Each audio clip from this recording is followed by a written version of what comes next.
মালদা জেলা আমের জন্য যে বিখ্যাত তোমরা কম বেশি সবাই জানো।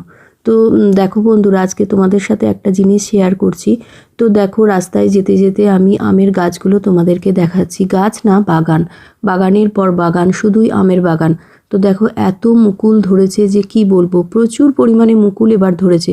কতটা আম হবে, কতটা টিকবে জানি না, কেননা ঝড় জল বৃষ্টিতে আম অনেক সময় ঝরে যায়, বৃষ্টি পড়ে শিলাবৃষ্টিতে পচে যায়।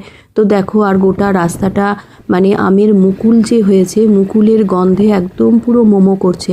এত সুন্দর লাগছে গোটা গাছে, দেখো একদম পুরো ভরে গেছে মুকুলে।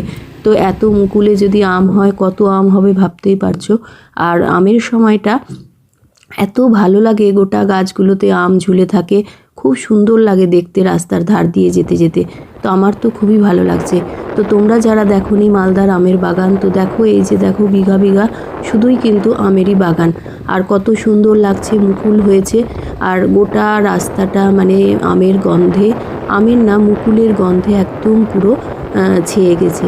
তো আমার তো খুবই ভালো লাগছে, আর আমরা তো এগুলো ছোটো থেকেই দেখেছি। তো তোমরা যারা দেখোনি আর যাদের ভিডিওটা যাদের ভালো লাগলো, তো তোমরা প্লিজ একটু কমেন্ট করে দিও, একটু শেয়ার করে পাশে থেকো। তো তো দেখতে থাকো পুরো ভিডিওটা।